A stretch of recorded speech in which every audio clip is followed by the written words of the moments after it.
Welcome to Sausage on a Fork, a podcast dedicated to the UK's longest running children's drama programme, Grange Hill.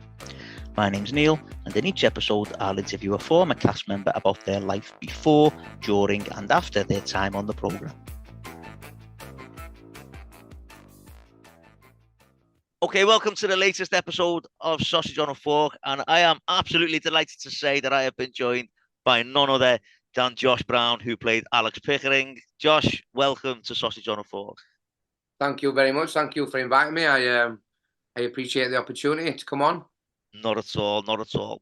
So what we'll do, Josh, is we'll start the way we start every episode. And if you can tell us how you first got into acting.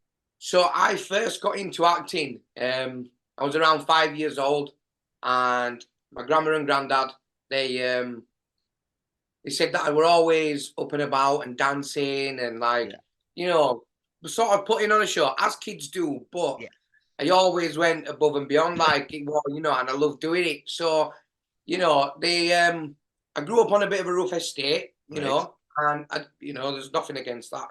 I love where I've come from. I've never turned my back on it. I'm one of them people. And they wanted to give me a hobby, something that I enjoyed, something that they thought I could make something of. To try not get me mixed in with the wrong group. And from the moment get-go, I went straight full in. I did ballet, tap, jazz. I did acting. I did singing classes. Anything I could do with regards to performing arts in general. I just went full steam ahead. So I was just in it from get-go, and I absolutely loved it. Absolutely loved it. Brilliant. And so did you get to go with an agent or anything like that at that age? So the first stage school that I was with, I owe them a lot, to be honest, because they taught, as a kid, you're a sponge and you take everything in. So you learn a lot, and being around people that have got the same hobbies, same passions, everything like that. So, it was one of them things that, I just couldn't get enough of. And so when I first started out, I preferred dance, if I'm honest. I'm a very good tap dancer. I know I can't show you on here, but tap is my absolute favourite, and I did it for 13 years. So it's been a big part of my life, and that's my main, if I were to pick one. I mean, don't get me wrong, I can pad a burry and everything, Ballet with my forte as well. I've got strong legs. I'm a big guy. So I've got naturally strong legs, So I started at Stuart Stage School in Etmondwike. And they didn't so much have a big agency. It were more like extra work and stuff, but it were very selective extra work. And I didn't really want to be in with that. But I enjoyed the performing arts side of it. So we used to do 3 dance shows a year. We did the pantomime, so we were constantly on the go. And that were me. But then at about 6, 7 year old, that's when I really started getting into my acting. There's one guy in particular, and I've got to thank him. Because he taught me everything I know, and the guy is phenomenal. I always speak highly of him. I won't let anybody say a bad word about him. Not that anybody does. But it's Nick Teed. He was my drama teacher. He's still at Stuart Stage School now. Wow. After all these years. But he's brilliant. I mean, he's been published in Lambda and stuff. He writes exam pieces. And just the way he sees stuff is so versatile. He can make you believe you can do anything. He's one of them people.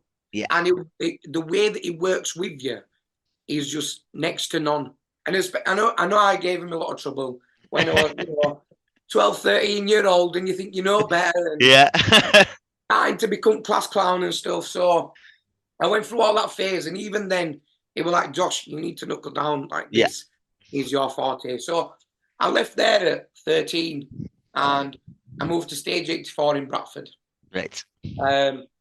it's a very well-known stage school around the Yorkshire area. And at the time, Valerie Jackson, who owned Stage 84, she founded it. At the time, she was very big in the TV industry. Right.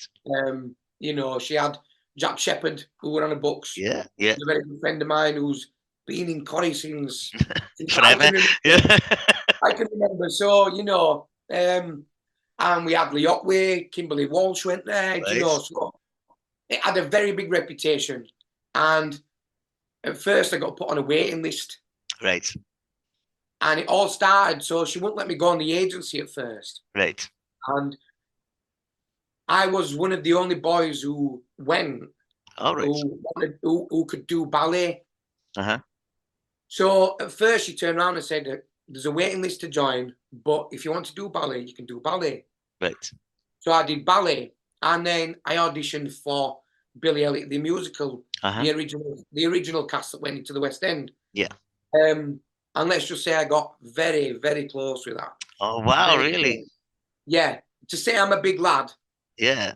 And people like to say it doesn't really matter what shape or size you are.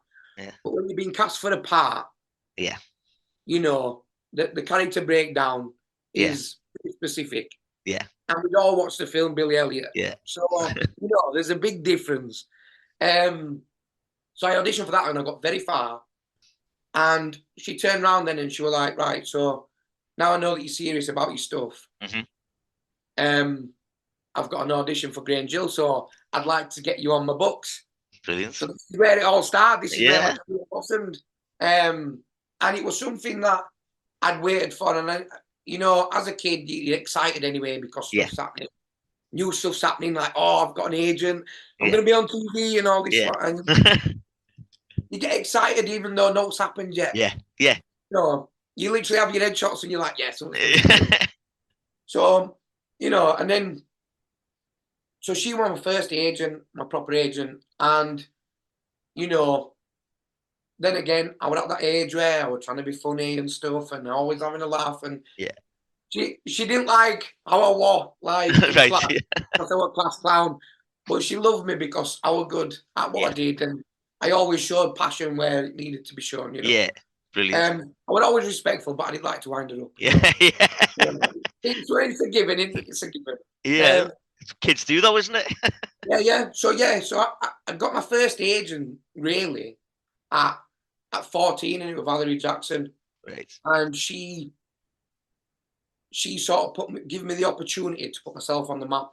Brilliant. So I was looking at some of the stuff you'd done, and prior to Grange Hill, it would have been filmed around the same time. There was an episode of Casualty. So Casualty, it aired. I think it aired before Grange Hill. Right. Okay. But it was filmed after. All right. Okay. Well, can I just ask, because you played a character called Darren Sullivan in that, and he suffered from a heart condition as a result of obesity. Now, I have to ask you, as a child actor, how is that put to you? Like, that's what this character's going to be suffering, like? I'll be honest with you, in plain English, like, there's no, do you know what, that's what I love. Like, within this industry, it's very cutthroat. Right. You know, and stuff gets said and whatnot, and, you know, and I think because of, when you meet, when I go for my auditions and stuff and I meet people, because they get the nature of who I am, they're not as reluctant to say how it is. Right, I get you. I prefer people to be straight up. Like, at the time, I knew I was fat. Can I say fat? Go ahead, I didn't know if it was PG or what. No, go for it. So at the time, obviously, I know I'm fat. Right. Like, that's, you know, and it's never been something that's got me down. I get you. Because I was always active and I was always doing something. Yeah. I just thought, you know, I'm still capable. Yeah. I can still do what everybody else does. I'm just fat.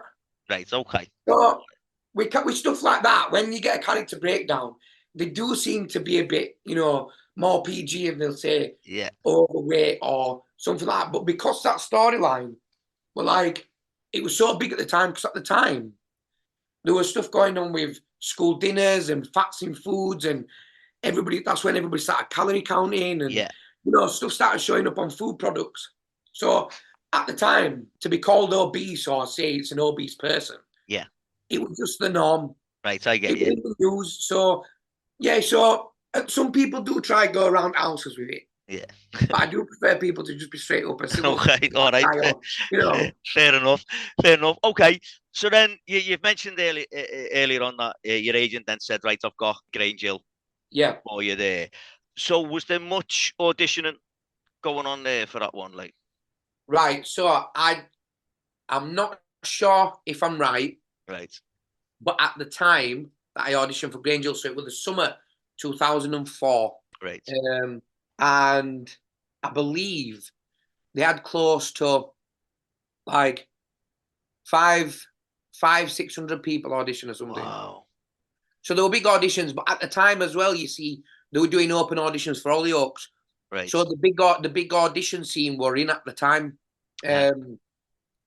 So there were big numbers. Right. And it was one of them where I turned up to, like, I'm going to call it Mersey TV. Yeah. Everyone calls it Mersey. Yeah, don't worry. It's Mersey TV. Line Pictures, fair dues, but my time it was Mersey TV. Yeah. So it was my first, like, big audition, like, for a main part, like, and I think at the time, even though I knew it was big, I didn't understand how big it actually was. Right. Like when you try and play it down in your head just to keep it cool. Yeah. So that was me. And, I'm like a normal fat lad from an estate. So when I turned up to audition, I had a pair of shorts on. Right. I had some Levi trainers. And I think it was a Kangol top. Right, okay. Kangol top. And I turned up. And everybody else were like dressed up to nines. Right. Like proper dying to impress. And I thought, have I missed something here? Like, I don't get it. Yeah. So, and I went in, we auditioned, we all sat in canteen, they pulled us in one by one. And I'm sat there with my granddad. Now, my granddad was my biggest fan. Right. Without a doubt. He went absolutely everywhere with me. It didn't matter what time we went, no, nothing. Yeah. We were there. He drove. He took me absolutely everywhere. God bless him. And we sat there and he just went, like, just go do it. So I went in, I auditioned, and I come out and he said, right, you can go now, as you do with an audition process. And then a couple of days later, I got a phone call. You've got through. So I thought, right, sound. So, got a bit more excited. Started realising what was going on. And I went to my second audition. So my second audition was more of a group audition. So obviously there were Alex, Ed, Tigger. They were the three. Yeah, we were best mates. I didn't actually audition with Jack or Alex. Oh, right, okay. Now, we were all in the same audition room. Yeah. But we never auditioned together, sort of speak. Yeah. But what's good, I know I'm going a bit off subject, but what's good about, what was good about auditioning at Mersey TV, so Dorothy Andrews, she was the casting director at the time. Yeah. Very well spoken, didn't understand me most of the time. Used to ring up the office and I'd answer the phone and I'd be like, hello. She'd be like, oh, Josh, it's you. Will you put somebody else on? But yeah, so she used to have where you sat in your waiting to go on audition. It was just glass panels. Right. So everybody in the office were watching everything you did. Right. And I think that played with a lot, because although I didn't audition with Jack and Alex, Jack had already been given the part. Right. He moved over from Brookside. Yeah. So, and then there were me and Alex. So the way we were talking in that room beforehand, I think give them a bit of a clue as to what was going on. Yeah. So then that was my second audition. And then a few days after that, I think it might have been a week. A week after that, we got a phone call saying, we've got through again, can we please come back? So this time I turned up and it was just me, and there was Georgia Foote, who obviously played Alison, and Sasha Parkinson, who went to come on in, I think she come in 2 years later, did Sasha. Right, yeah. You know, she'd been on Connie as well, same as Georgia. So my audition was with them two. So I did an audition with them each. Yeah. And then I got brought in by myself. And Carl, the producer at the time, turned around and said, which girl did you think you have the better chemistry with? Right. So I picked Georgia. I didn't know that I would get rid of It's okay. I didn't know, you know. First time I'd done all that, so yeah. And then obviously Georgia ended up being Alison. I walked out of that audition in a way that I've never walked out of an audition before that. Right. Like I walked out and I thought to myself, I've given my all. I've done the best I can. Yeah. But I believe it's enough, you know, just from the body language and the way they were talking and stuff. And then later on that day, I actually went from there to stage 84. I was doing a drama class. Right. And Valerie just pulled me to one side and she went, can I talk to you outside a minute, please? And I said, yeah. So I went outside. We sat on a bench outside, just outside the door. And she went, I just wanted to tell you in person that you've got the part on Grange Hill. And you can't, I can't explain that feeling, you know. I want to say it's like the adult version, the adult equivalent of I've made it. Do you know what I mean? Yeah. Obviously, you know, it's not like me not having nothing to say. Yeah. I've always got something to say. But I just sat there for a few minutes and she was like, "You all right?" I said, "Yes." And just, how do you take that? Like, we're going to be on TV. It's a big kids TV program. Like, I'm going to be all over the country, you know? Were you a fan of Grange Hill? Do you know what? I'd watched a couple of episodes, and obviously you got your big storylines and stuff like that, and they would always got publicity about Grange Hill because it always hit hard about stuff that were relevant at the time. Yeah, but I'd say they did it in a more PG way to appeal to the younger audience. Yeah. You know, and a sort of way that they're telling you about what's going to happen through high school life or what can happen in life in general. Yeah. But in a more subtle way, you know, and trying to show that even though stuff goes on, you can, you know, I think they were setting out really good messages with storylines. Yeah, definitely.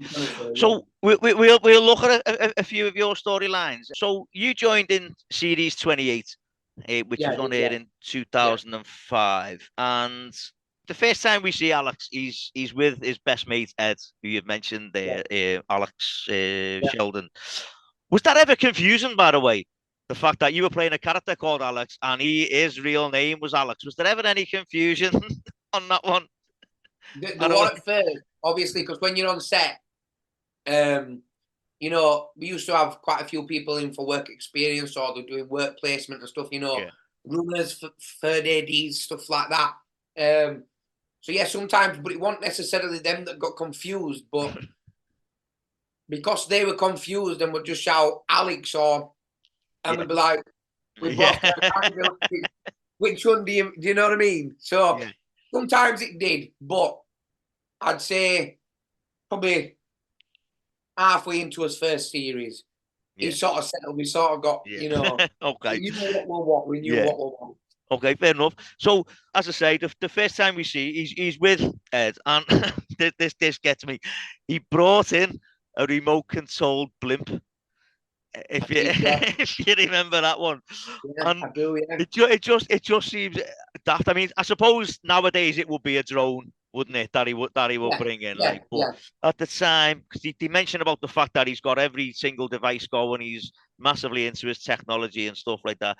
So we had this remote control. He had this remote control blimp, and he's messing about with it. Tigger wanted to have a go because obviously I think Ed and Alex were mates from primary school. They didn't know Tigger, and Tigger was just around. He wouldn't let Tigger have a go. And then Chloe ran over and grabs the remote and takes it off him and starts having a go, which is a sign of things to come as to how Chloe treats Alex. I think in that scene or that episode, I think I even got called a fat blimp. Yeah, right, okay. Quite possibly, yeah. And as Chloe's messing about with the blimp, she crashes it into Mr. Malachi and then gives Alex the blimp, and she gives the remote back, and they run off. And the lads don't want to get in trouble, so they leave the blimp as well and run away. And then Chloe and Andrea were making fun of Alex's size, as you've just mentioned there. And Alex was like, "I've heard it all before, you know what I mean? I'm not bothered and all that." And Tigger is apologising to Alex for losing the blimp. Yeah. And he tells me get it back. And then the friendship sort of started forming there. And then Tigger sat with Alex for dinner and couldn't believe how much food Alex had. And when I was watching this, you watch it as an adult, and it's different to when you watch it as a kid, because Alex was saying about his mum give him that much food. He didn't really want it, but his mum gave him it. And you start thinking, well, is there going to be some sort of like, abuse from the parent, like a form of child abuse there where the parent. But that sort of seemed to disappear. That bit, like he mentioned a couple of times, but he also says that he's a slow metabolism. He said, I don't know what that means. I don't know what that means, but it's something that my mum says. And you just think, And in the end, Tigger gets the blimp back for him by telling Wally Scott, the caretaker, played by Simon O'Brien. What a guy. That the locker that it was in, because it was in Togger's locker at this point. Togger had got the blimp back, but he ends up getting it back for him. And Tigger then sticks up for Alex along with Ed when the girls are having another go. Now, I have to say, Chloe Moore was a horrible character. Oh, yeah. But what an actress Mia Smith. Smith, the role that she just played it so well, didn't she? Do you know what? Mia, God, I mean, bless her. She, absolute top girl. And at the time, she was so young, but she was so much older in her head. Yeah. You know what I mean? And so she was so like that character in so many ways. Right. But she weren't nasty. Do you know what I mean? She wouldn't have done that in real life. Yeah. But she played it so well. The attitude, absolutely everything, like that was Mia. She makes you hate that character. Yeah, she properly makes you hate that character. Like, she did it so well. And Alex got the blimp back, and he was undeterred about what had happened with it. The next time we see him, he's bringing in a radio-controlled car. Oh, yeah. Love the remote control car. And he accidentally drives it into Alison, who you just mentioned there, played by Georgia Foote. And Alex apologised, but then Alison apologised as well. And the friendship starts forming again. And I love that friendship between Alex and Alison, because it sort of harks back a little bit to like Grange Hill from like the 80s when Roland was in it, Roland Brown, Roland and Janet, where although Alison probably wasn't as domineering as Janet tried to be with Roland. But they're talking, and when Alison walks away, the girls then come over and take the car. They take the car. So that's Chloe, Andrea, and Sammy. And it never sat right with me that Sammy was their mate, to be honest. Obviously, she was terrified, but it never sat right with me that she was their mate. And Alex doesn't tell the lads that the girls have taken it, because obviously Alex never liked telling on anyone, did he? No. He had loads of reasons for that, didn't he? Yeah. And I think it's one of them that, who at that age wants to turn around and said they're being bullied, and even more so bullied by girls. Yeah. And I mean, I'm not one of them where males are superior and stuff and whatnot, but it's to get bullied by a girl at that time when you're in school, like, and Alex is so much taller than oh my God, Chloe the height, as well. The height, and you just think, you'd think he'd do something about it, but no. But yeah, just it's one of them where he was so in himself, but he was trying to impress so many people. It's one of them where if he'd turned around and said something, it'd have been 10 times worse than what it was. Definitely, because The lads realised that the girls took the car. They worked that out. So Tig is determined to get it back from Chloe. They end up getting into Chloe's locker, and they also get a load of sweets that the girls had tried to sell. And for that, the girls told Mr. Malachi that Tigger was bullying Alex, when he actually wasn't. And Mr. Malachi opened Tigger's locker and saw all the sweets, told him to stay away from Alex, but then gave Alex all the sweets as well.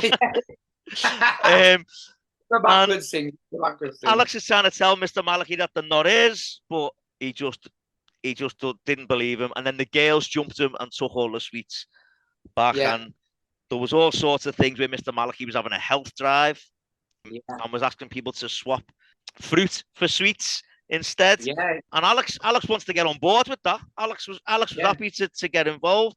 And then Togger managed to get hold of a load of the sweets, gave them to Tigger. And Alex was like getting picked on, and it was starting to get to him. And it was the first time Grange Hill had done this. They did like a proper like comfort eating storyline, and that was Alex's sort of way out of it, because Alex took the bag of sweets and ate them all. Yeah. I think I actually did as well. I'm not going to lie. Right. Okay. So on that then, so the girls were picking on Alex. The lads were teasing him about fancying Alison. And then Mooey starts picking on Alex as well. Johnny. And was like, come and see me every break time. And Alex is becoming increasingly isolated. Yeah, very, very isolated. Yeah, and do you know what? I've thought about this a lot, and I've seen quite a few bullying storylines on Grange Hill. This is probably the most well written and the darkest one. I think the darkest storyline out of all of them. It was very, very, very well written. Yeah. Obviously, I got sat down at the beginning before, so we all went for a read through of the first two episodes, and in that meeting, let's say, I sat down with the producers, Phil Redmond himself, and a couple of people from the office, not the programme. No Ricky Gervais turning up like. And they sat me down, and they basically laid out a floor plan of where they were going. Yeah. With this storyline. Yeah.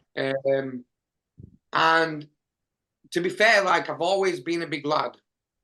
In school, I never really experienced bullying. Right. I've always been a popular guy, and I hate bullies. Hated them through school. Like, that's not.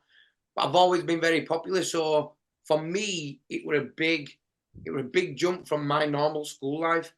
Yeah. And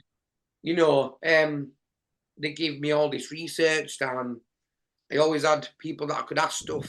And we actually visited a few schools doing an anti-bullying campaign. Right. And I spoke to and I met with people who'd been bullied in school and got to that point. Yeah.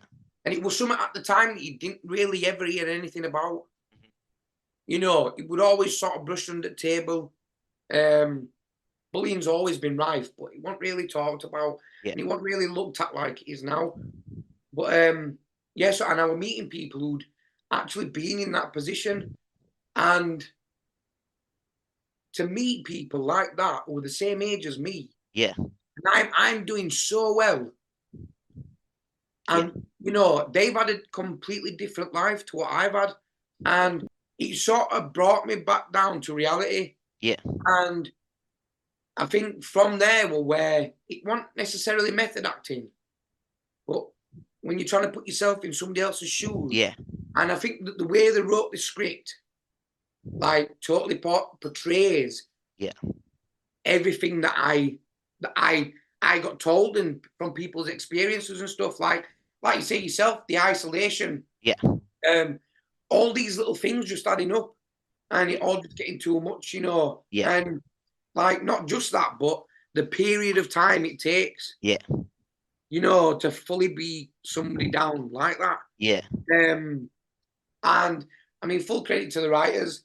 Some of the stuff, I mean, I don't know if you're going to talk about it later on, but I do have to mention it now. So there was my suicide note. Yeah. I'm sorry if I've jumped gun, but no, you're all right. Go ahead. Because we're talking about the script, I feel like I need to mention it. There was a scene where I wrote my suicide note. I actually filmed it. Yeah. On an handheld camera. Yeah. And it was like 3 pages long. Right. Like 3 pages long.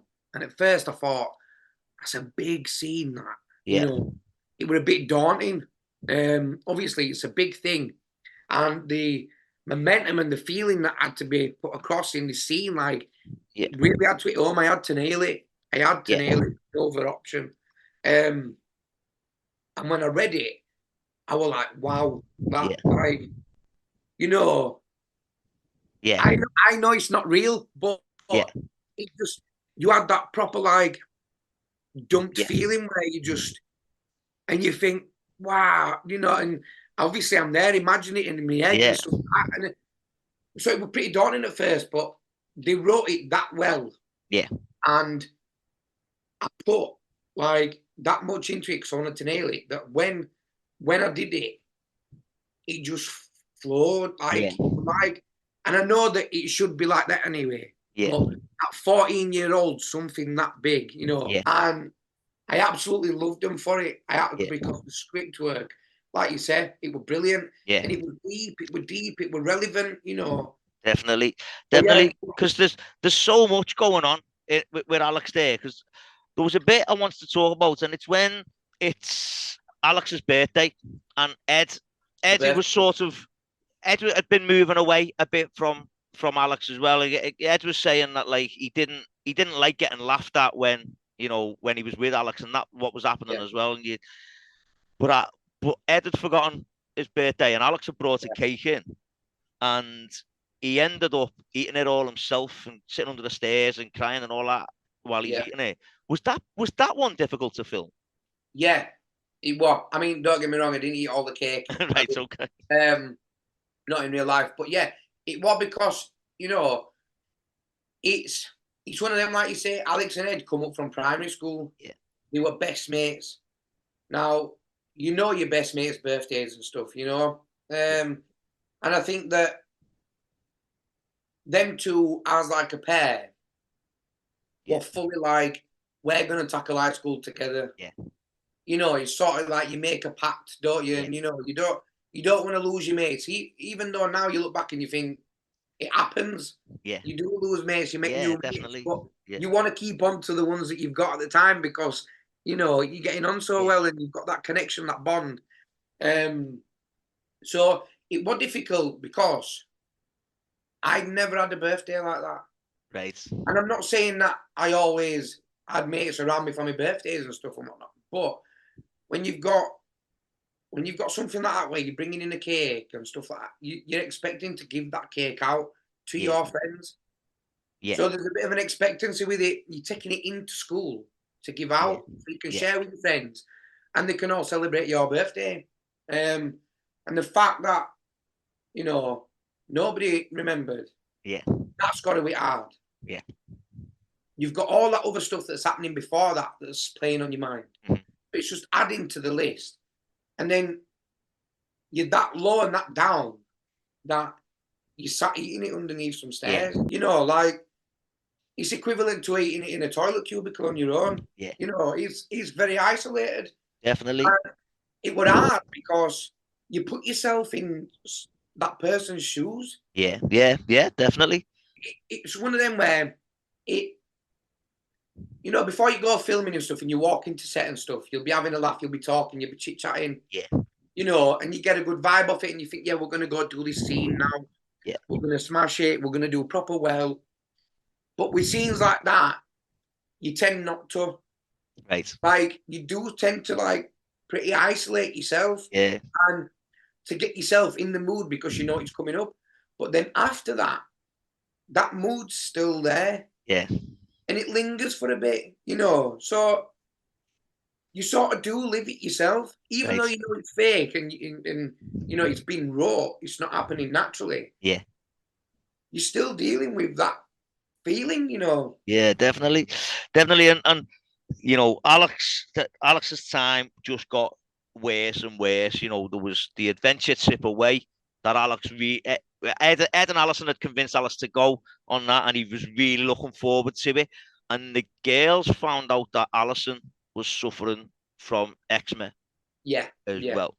And there's a scene where the girls again start having a go at Alex. They start having a go at Alison. They call them freaks, and Alex just goes, "I'm not a freak," but he doesn't really stick up for Alison.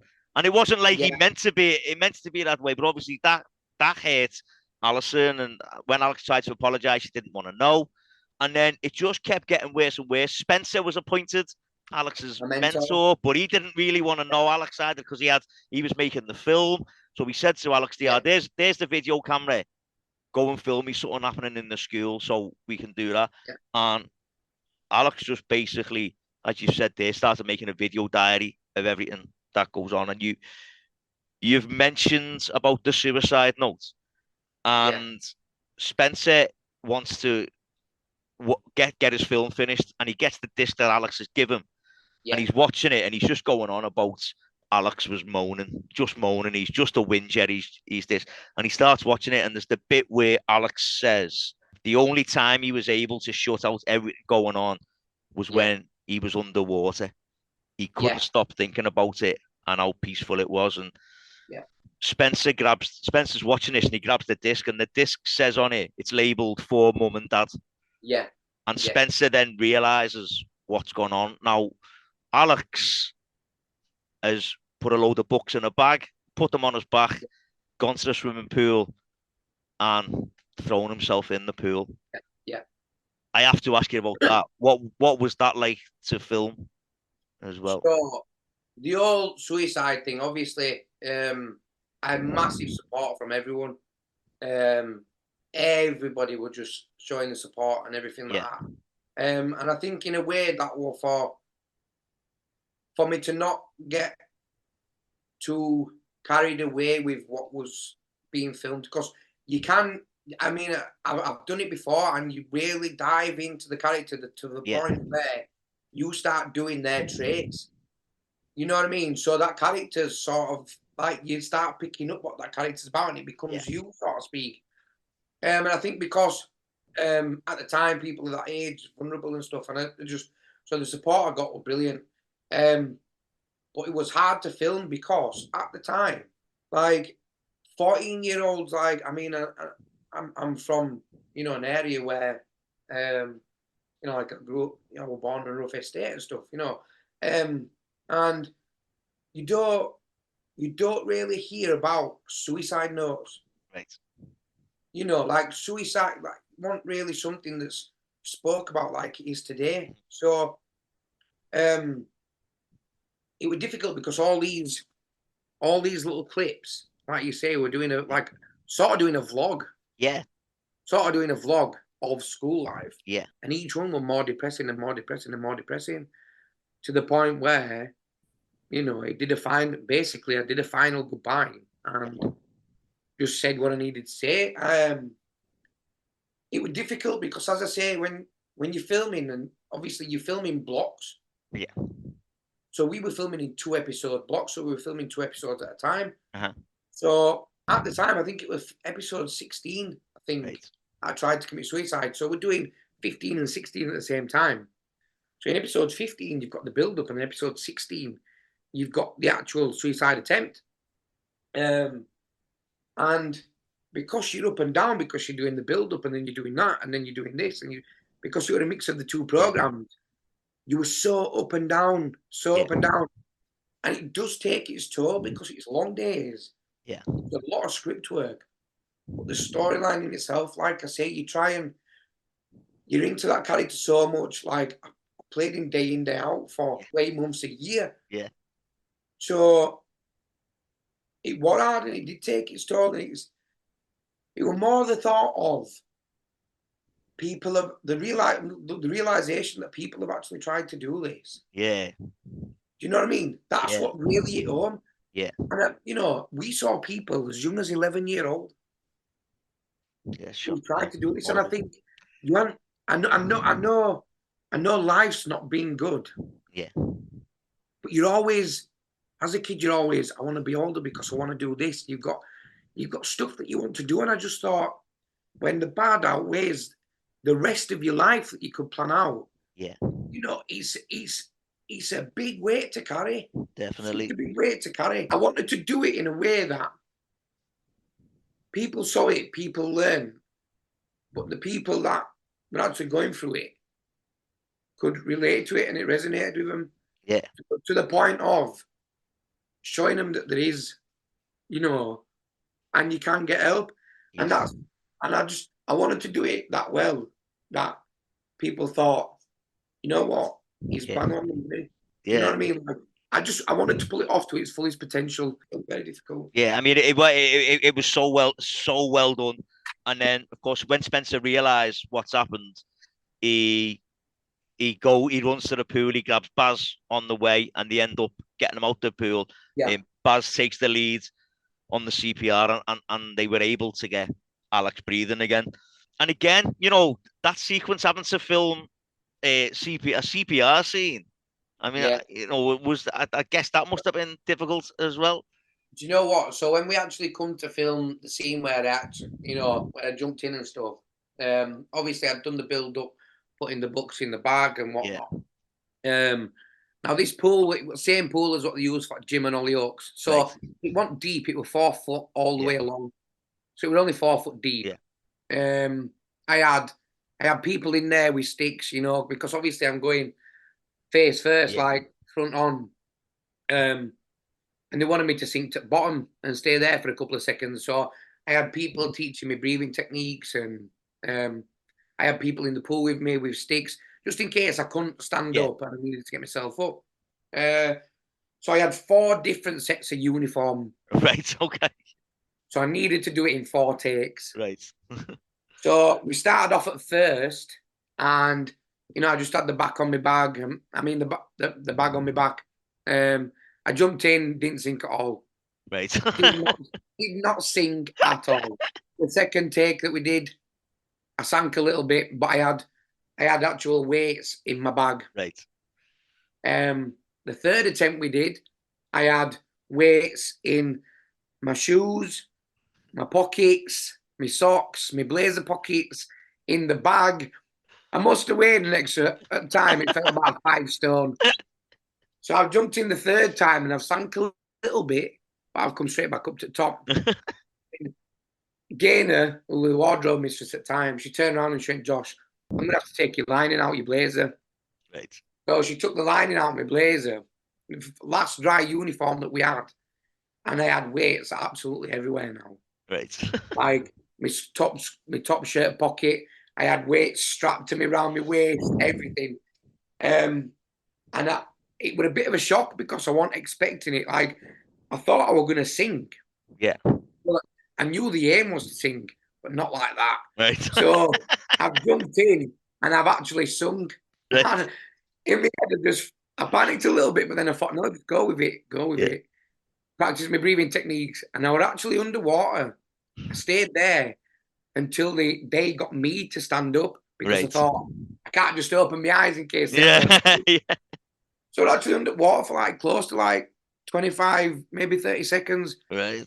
So it did work out, but it was hard to film, like you say, with the CPR and stuff. And obviously they're pulling the body up out of the water. So, I mean, what I've said before, I'm a big guy. So trying to get me out of the water when I'm fully clothed and I'm absolutely wet through, it's difficult in itself. Yeah. And we tried, because I was already wet, we tried a couple of times, and first few takes I had to try and help him. Right. Pin myself onto the swimming pool floor, so to speak. So, but and I think that's where, when we did that scene, obviously there were Colin and Tom, and there was Lauren and Kirsten, and Ed Ed who plays Mr. Maliki. They ran in and they observed what had gone on and stuff. And I think at that point, it hit home for them as well. Right, yeah. You know, the realisation of what the storyline, obviously they knew what the storyline was about, but there's a difference between reading it and actually being in a scene where you're trying to bring somebody back to life. Yeah. You know? Yeah. And I think that's where that hit home for them. Yeah. Yeah. And obviously, you know, we've said they were able to get him breathing again, and he went to the hospital and all that, and then he eventually came back to school, and everyone was feeling guilty about what had happened, except for Chloe, obviously, who didn't think she'd done anything wrong. You know, Alex went back to school. He found out that Miri Humphries and his mates had been excluded because he'd only named them as the bullies. You know what's ironic is me and Johnny went to the same stage school, so we were actually very good mates at the time as well. Yeah, wow, brilliant. But then the girls were found out, and they still didn't think. Oh, Chloe still was like, I don't know what I've done wrong. And the girls, Sammy and Andrea, eventually gave a really sort of heartfelt apology to Alex, and Chloe just went soz and like walked on as though that was it. And then towards the end, it was all about, you know, going towards the end of that series about going to prom, and Alison said she'd go with Alex, and then Jeremy asked them if they wanted to go in the limo. And when they got out the limo, Alison dropped their bag. Alex bent over to pick up the bag for her, ripped his kecks, and ran off like, you know, it always happens to me. And that was when Alison sort of said, well, so what? Come on. And she gets it. She takes her cardi off, showing her eczema scars and all that. Yeah.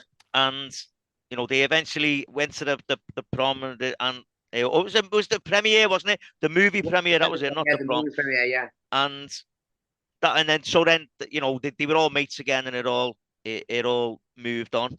And then the next series, 29. Yeah. For some reason, Alex had this thing of making fart noises. Like whose idea was that? Surely that wasn't your idea. No, it wasn't my idea, no. Right. It's not something I normally do either. Okay. And I guess in this series, because your storyline had been so massive in the one before, it was sort of like Alex had a little bit of a backseat. Yeah. In this one. And it wasn't really anything sort of major. It was all about Alex and Alison and their friendship, and how every now and again Alex would do something stupid to upset Alison, like with her eczema when Miri was coming over and just trying to like intimidate him a little bit, and he grabbed Alison's arm and sort of rubs his skin on and go, have cornflakes for breakfast, and you just think, mate, what are you playing at? Yeah, you know what I mean? Like this girl's, it's like she's sticking up for you all the time, and you go and do stupid things like that because he said, well, you did it to someone, and she's like, yeah, but it's my skin, you know, I'm allowed to do that. And he talks to Togger about it. It probably wasn't the best idea, you know, to go and talk to Togger about it. Like, definitely not. Saying, you know, relationships come and go, and that's just the way it is, which wasn't the advice Alex was expecting, but it was Togger that he'd gone to, and Togger was having his own issues, wasn't he? Going on, and they did apologize. He did apologize to Alison, but then Miri came back with his mates going, here, look at this girl over here, and Miri kept hitting Alex and telling him to do it, and Alex wouldn't. He wouldn't do it, and Alison said, well, you probably should have done that. And Alex said, but you're my friend, and I don't care what he thinks of me.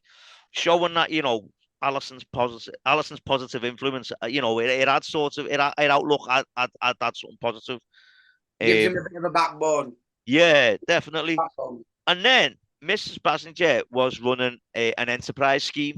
And this is the first enterprise scheme that they got involved in. And at this point, they'd had more radio controlled cars taken off them.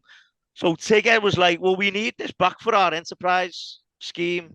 Yeah. And they needed to get them back, and Miss Basinger wouldn't let them have them. But then Alison's like, well, we need them back. And she used prohibition because they'd been learning about that as an example. And they ended up getting loads of people involved, and they end up having good races on it and stuff. And Chloe was running a book on it, on the races, and she stood to lose a bit of money if Alex won. So she walked onto the track to stop Alex again. Obviously, she still didn't, she still had it in for Alex, didn't she? Even after everything that had gone on.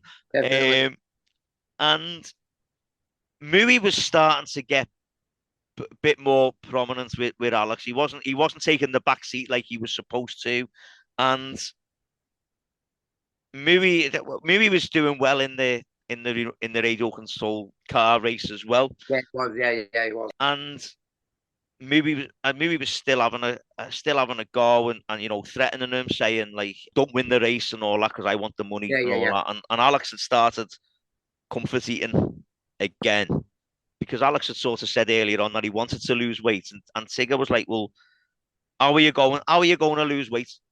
If you keep eating?" And he said, "Well, my mum said everyone deserves a treat." And he's there eating like a full massive bar of Galaxy or something like that. You know what I mean? That happened quite a bit, did that? And the lads decide to make smoothies, which carries on again in another series. But Mui saw them making the smoothies. This was for the exchange party, the Indonesian exchange party, and Mui came in and switched the blender on, and it ruined Tigger's brand new jacket that he got for his birthday. And Tigger obviously had to go at Alex, and then he went for Mui as well. I remember filming that scene. Yeah, that was a good scene. They were rotten. Everyone was rotten in that one, weren't they? It was a good scene. And then it carries on, and Alex and Tigger are making the smoothies again, and then the sink gets blocked. Yeah. On that one, Tigger went to get help, came in, and turned all the blenders on and told Alex not to forget about losing the car race.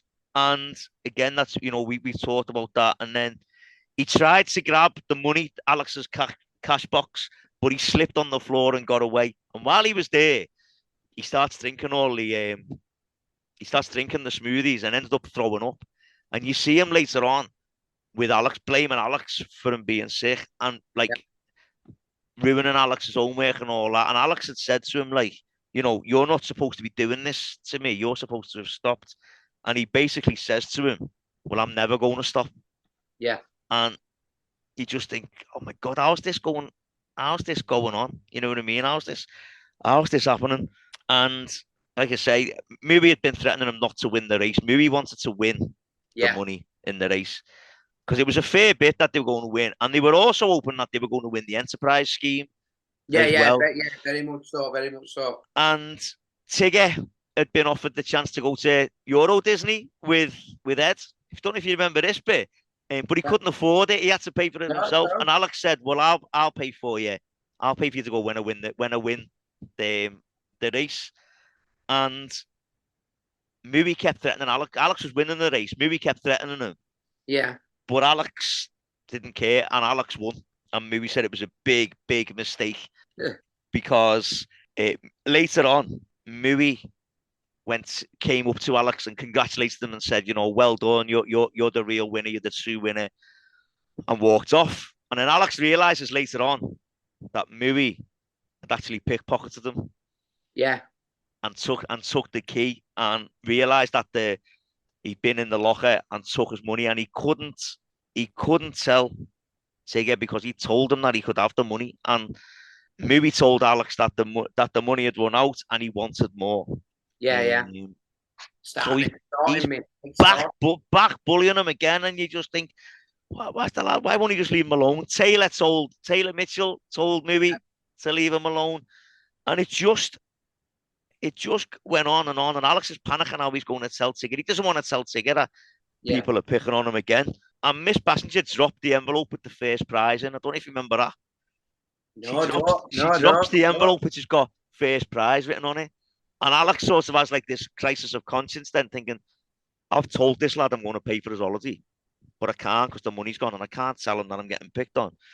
So he picks up the envelope and runs off because the first prize in the competition, they've been told, was 500 quid. Yeah. So they're told that. But when he gets the envelope, it's just like a gift certificate. It's just a certificate that says £500. I remember. Yeah, I remember. Yeah. And Sammy had saw him take it. So Sammy and Alison came and asked him, yeah, what's going on? And they worked out that Mui had taken the money, but they didn't. They said it was too late now. They couldn't do anything about it. Yeah. And it just sort of ends with Tigger throwing a water balloon at Mui. A bit of a fight starts with Tigger's mates and Mui's mates, and Togger had joined in as well. But then Miss Passenger came in just when we were open. Mui was going to get a shoeing. yeah. Mr. Malachi and Miss Passenger arrived, and that was how the series ended. And like I say, you had a sort of a bit of a backseat on that one in that series. But then series 30, it all sort of starts up again. Because Alex is thinking making the smoothies at home rather than make them in school. Yeah, so that none of them can be tarnished. And then Max and Mui told them that they'd be after money from there. Now, James Wignall, who played Max. What a guy he is, James. Honestly, what a character. But you not think he looks about 20 years older than everyone else in the program? He just looks so much older. Obviously, he was a sixth former anyway. Yeah. But when you watch him and you just think he just looks so much older than everyone else. So already he's intimidating there because he just looked so much older. Yeah. And now the pair of them are having a go as well. They're like Phil and Grant Mitchell. Yeah. They're like the Phil and Grant Mitchell of Grange Hill. Honestly, they were as thick as thieves. But again, you know, it starts off, and again they're saying they want their 5% and all that. Alex had been given dispensation from the school as long as he gave them, I think it was 25%. I think so, something like that. Yeah. And Tigger and Ed we're helping him out, but now they wanted paying for helping him, and he agreed because he didn't want to get left on his own. Because every time he was on his own, one or both of the Humphreys brothers came and turned up. And there's a scene later on where Max is after money, but from Mui. And he says to him, you know, like, I want a tenner off you by the end of the day. And it's that classic example there of the bully being bullied. And that's the first time we see it there. And he still wouldn't tell anyone. He couldn't tell his mates what was happening with Mui and Max. And he ends up arguing with Tigger and Ed. And because after telling them that he couldn't pay them, and they basically said, you know, well, fine, we're not going to do anything. Yeah. And there was a dance class going on. Don't you remember that? There was a dance class for like a salsa dance class. And Alex starts selling the smoothies there to try and make the money that Mui wanted. So he gets the money and he gave it to Mui. But Mui punches him in the stomach. Don't you remember that one? I remember getting punched in the stomach. And he says to him, well done, I'm pleased here. Imagine if I wasn't. And you just think, oh. Yeah, and then gives me a dig. Yeah, they're never going to leave these lads alone. A warning shot, like, you know, come if you don't keep up to it, you know. Yeah, and, you know, Alex is saying now we couldn't afford to buy decent fruit anymore, and they should pack in selling the smoothies. But Mui says, we'll go and collect the cash from the people who owed him, because Mui had let Alex get people to pay him credit. But no one would pay Alex. And as soon as he mentioned Mui's name, people started paying up. So, and if you remember, it was around this time that Baz had died. Yeah. And wanted to go and pay his respects, because obviously Baz had looked after Alex, and he'd helped him when he tried to kill himself and stuff. Yeah. And Mui just wouldn't let him. He wouldn't let him. You know, it was horrible. And Alex had tried to tell Mr. McDonald what was going on with Mui, but he just ended up telling him that his dad was pressurizing him to make more money to pay for the smoothie maker that his dad had bought, like a startup cost. Yeah. And, you know, it is that classic example. I mean, I was picked on at school. I was never bullied in a traditional sense of the word, but I was picked on, and I did have me moments where I just thought, well, how's this going to stop? I mean, I was lucky in the fact that it did just stop. Do you know what I mean? It did just stop as we started getting older. And Mr. McDonald was starting to get convinced that Mui was bullying Alex, but he couldn't prove it. So Alex gets a note from Miss Passenger saying she needs to speak to him, but the note actually come from Mui, and it just said Baz isn't here to save you now. And when you just think that's just bullying. That's like another level. For the time as well, for the time that it actually aired, like it's pretty advanced in what. Yeah, it's just another level because, as you say, we said it so many times on here.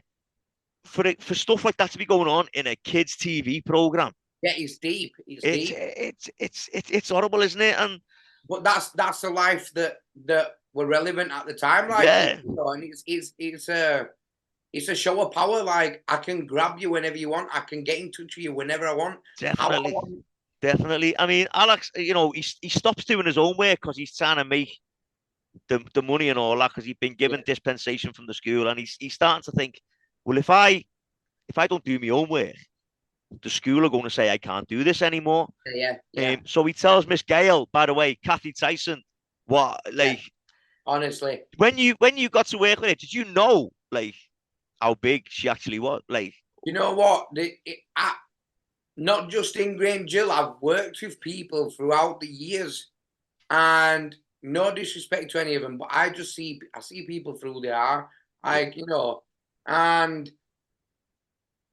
it's one of them where you don't at the time, and because we were young, we didn't really, we just didn't really pay attention to that sort of stuff. We were having so much fun filming and living life, but you don't realize how big some people are that come in to work with us. Yeah.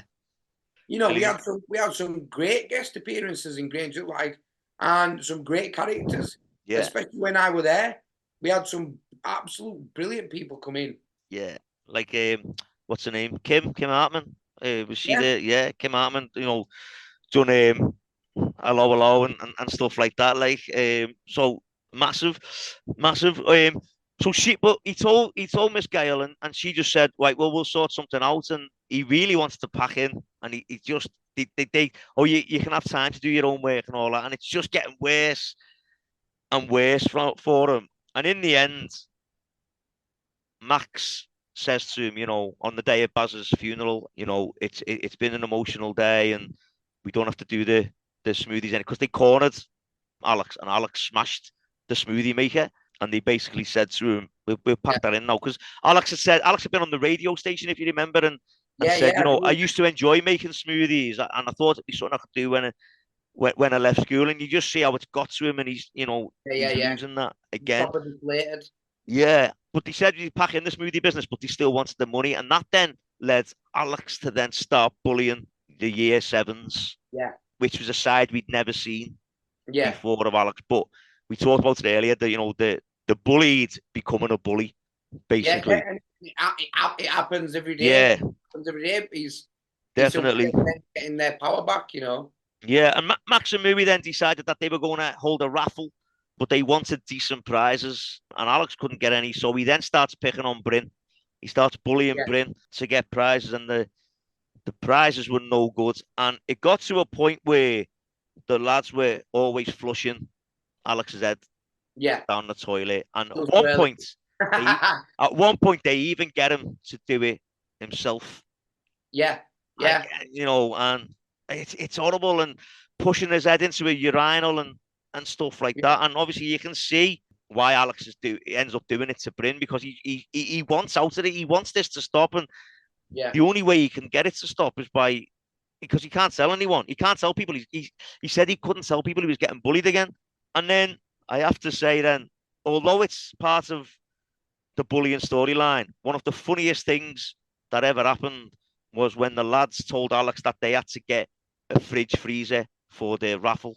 Yeah. And he ends up getting it. He gets Bryn to help him, but he has to swap his handheld game, which is horrible in itself to do it. Yeah. But then the bits, the shenanigans of getting it back to school is all, because it ends up, first of all, they're trying to get it back to school. They've got it on a pram, on an ironing board, and it runs away from them. They're in the park. What park was that, by the way? Can you remember? Was it Sefton Park or Calderstones? I imagine it might have been Calderstones, just for We're I think we did quite a bit of filming in Calderstones. Right. Yeah. Yeah. It does sound familiar, does that? Yeah. Yeah. And it gets away and it hits these lads on a bench, these scally lads. And the next scene we see, the fridge is in the middle of a lake, and Alex and Bryn sat on top of it, talking about what's happening. And Alex is telling Bryn why he was treating Bryn the way he was. And he said, he said, because if you don't do it, I'll hurt you, but not as bad as Max and Louis will hurt me. But they managed to get the fridge back to school, and it results in one of the greatest goals ever scored in a football match on Grange Hill. I don't know if you remember that. I sort of do, yeah. I remember it being in the pond. I remember it being in the pond. Yeah, the fridge gets away from them.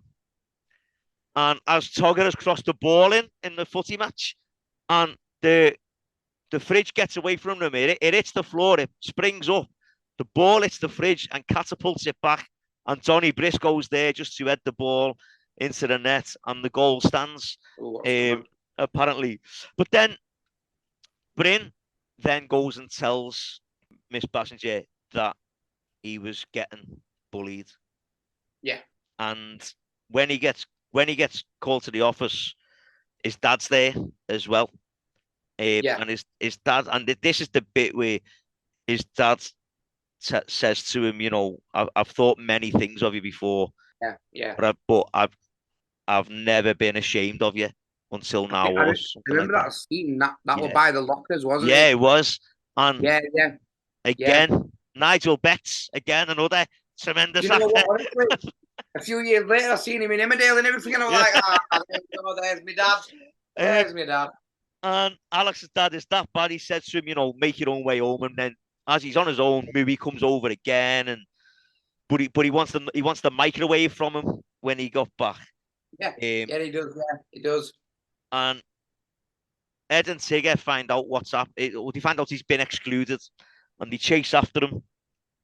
And he couldn't tell them. He said he still couldn't tell them, and he'd be hurt even more if he did. And there was nothing he could do. He had no way out. And Tigger and Ed realised that he's getting bullied by the Humphreys brothers. And this then led to, I think, one of the greatest fights Grange Hill ever had, because it was all over the place and there was that many people involved. Togger's mates, Tigger's mates, and the Humphreys and their mates.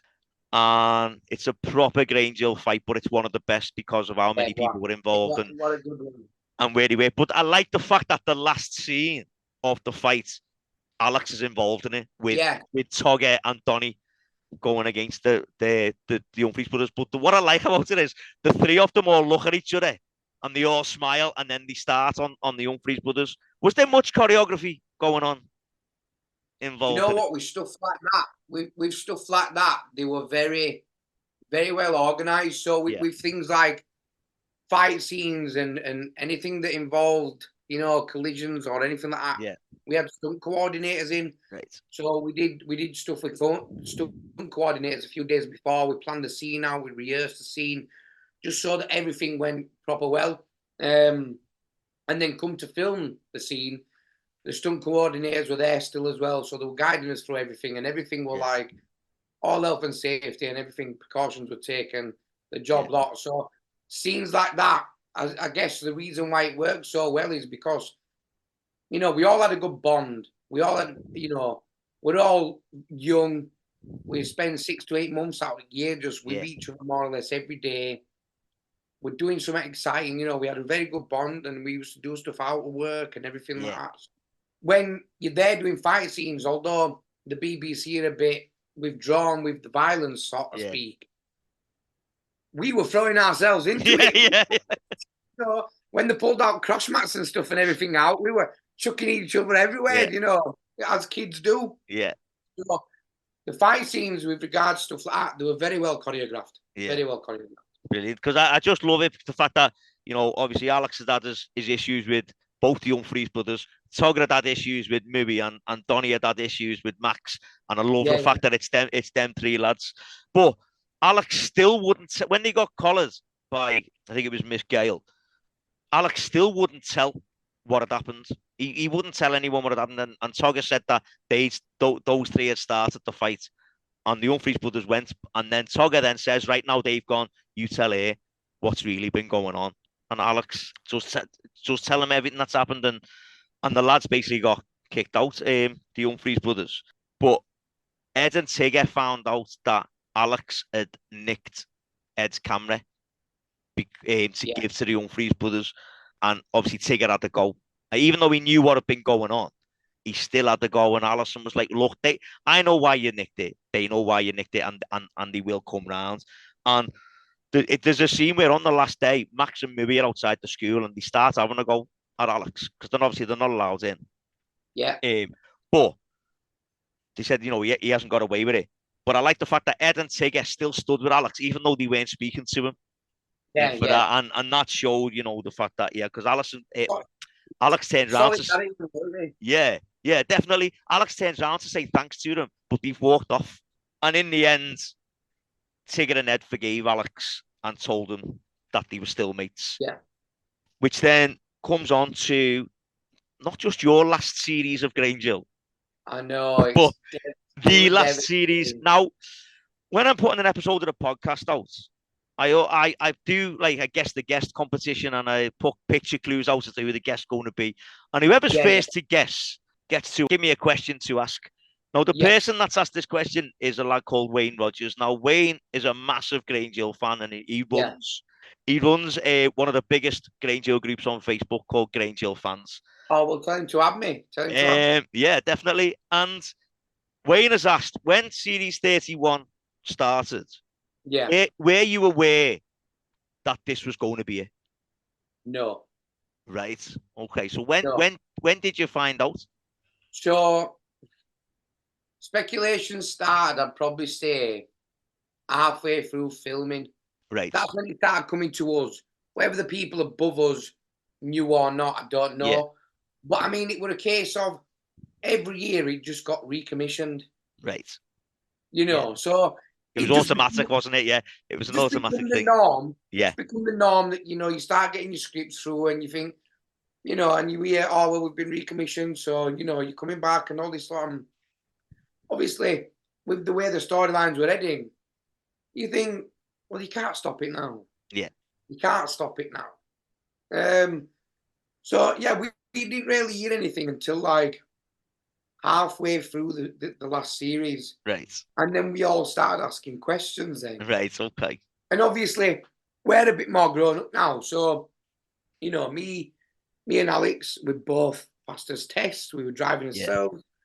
We're sort of classed as adults. So, we're there for long days because obviously when you're younger than 16, within your license rights, you can only work so many hours a day. You can only film for so many hours. You have to have tuition. You have to have scheduled breaks. Whereas when you're over 16, you don't. Yeah. So we spent long days working around all that. Yeah. And you sort of think, well, it's coming again next year. Like, I can't wait for next year, and you're planning stuff and everything like that. And then when you hear that, you think, well, you start to think, where do I go from here? Like, don't get me wrong, we'd all had a really good boost at the start of his careers with Grange Hill. And we'd all done stuff in between. Yeah. But it was like a second home. Yeah. Yeah, definitely. Between 6 to 8 months a year, and you're with the same group of people. We kept a lot of the same, like, crew members, cameramen, first ADs, directors, the works. And you sort of get that sense of you're a family. Yeah. You walk into work and everybody's, oh, you're all right, I mean, and you know what's going on. And obviously you've got all the Oaks getting filmed in the same studios. So Emma Rigby used to come and spend a lot of time with us. So you're mingling with all different kinds of people. And I suppose that you think to yourself, well, when I've done it here, I'm moving to Hollyoaks. Yeah. And I'll just keep on moving up, you know. So when we actually found out that, so we didn't find out that it was actually ending, that was the final series when we finished filming. Right, I get you. So the ending were kept open. Yeah. Just in case. Okay, yeah. So, and there was a big discussion about that because obviously the way that it's been ended before when it was meant to end. Yeah. Schools burning down and stuff, and I mean, there were potentially a big explosion. Yeah. I think if I remember right. Yeah. There were potentially a big explosion that didn't happen. Yeah. But the way that they left it open, we all thought, there's another year we've got. We're going to be back next year. I mean, when I've researched Alex's character and gone through it, what I've noticed about that last series, it is very different. It's very different to everything else because at that time, was it Ofcom had said that CBBC needed to cater for under 11s and under 11s only. I think there were a big thing about Waterloo Road as well because Waterloo Road had started. Right. So I mean, at the time when I started Grange Hill, it was like Grange Hill, Biker Grove. Yeah. And then obviously I think Grange Hill had that edge. It had been running a lot longer. It was a lot more well established. They got deeper the storylines, so it was more relevant. And so, I think I can say this. We sort of overtook Biker Grove in a way. So Biker Grove finished, and then Waterloo Road started. Now Waterloo Road was the same program. It was the same program, but and I think that's where times really did change because people at high school didn't want the soft stuff anymore. Yeah. They wanted that more reality. Yeah. More to real life than what Grange Hill was. We had big, hard-hitting storylines. Yeah. But Waterloo Road took that to the next, and it also took quite a few of the cast as well. There were loads of us that have been in Waterloo Road. But yeah, I mean, as I say, it seemed very different because the episodes all seem to be self-contained. Yeah, as well. Like bringing everybody's storylines to you saw the other end of the scale. Yeah, and sort of your storyline was, it was now the gang of five with the three lads and Alison and Sammy as well, and it was all sort of like about relationships and growing up, but everything just seemed to be self-contained, like. The cross-country storyline where they had the protest, that was done and dusted in an episode. The bit where, I love this bit, Alex started doing like growing organic veg. Yeah, I did, yeah. And the bit where, like, Alex fancied Alison, Tigger fancied Alison, and they forgot her birthday. And Alex had been trying to ask Alison out. This went on, this went through this thing. Yeah. Alex had been trying to ask her out. Tigger had been trying to ask her out, but they forgot her birthday. But Tigger was openly talking about fancying Alison, and Ed was always putting it off, putting them off. And then when they forgot her birthday, Alex decided he'd make her a cake. But he also had, like, this is why it was different, like dreams about him and Alison, if you remember that, no, because there's a cracking one where you're in that garden, you're in the allotments, and you're dressed as like a country bumpkin. If you remember that. Yeah. You're dressed as a country bumpkin, and in the dream sequence, Alex asks Alison out, and then he comes back around and he's just talking to Alison normally. Then there's another one later on where he's remembered that he's making the cake, he's making her birthday cake, and he has another dream sequence which is like a Bake Off type thing, or like X Factor, and Alison's like a judge and she's telling him how good the cake is. Yeah. And then Alex speaks to Alison and said, "Look, will you come to my house after school? I've got a surprise for you." And he's made her a cake and he's doing a bit of a meal for her, like a romantic meal. Yeah. And there's a knock on the door, and he opens the door and it's Sammy. Because Sammy said, "Oh, Alison said you're having a surprise birthday party for her." She's coming later. She's at the CLC, which had been introduced. And then Alison texts Alex and said she wasn't coming. And Alex tells Sammy that it was meant to be just him and her, and he liked her and all that. So they went back to CLC. Tigger had been making a video birthday card Yeah, for it. yeah. And when he was going through the video, he realised that in the background on one of the video was Ed and Alison snogging in the trees. And then there's a massive fight there, and Sammy had fancied Ed. Tigger and Alex both fancied Alison, but they got together, and it was all about that. And what I like is the fact that all gets resolved in the fact that they all sort of value their friendship a bit too much. Yeah. For that. It was a bit like a Friends episode. Yeah, it was. Yeah. You know, where they all have a bit of a thing for each other, but then they're like, no, you know what? It's not worth it. We'll just stick to being friends. Definitely. But Tigger wouldn't forgive Ed, at first, and he wouldn't. And in the end, they forgive each other because Ed shoves the cake in his own face. He does, and they all get back together, and they're all mates again. And then there's a bit where Alex is working in the allotments. Chloe comes and has a go at him, saying, it was sad, pathetic, and all that. And then they find out they were going to be on telly about it.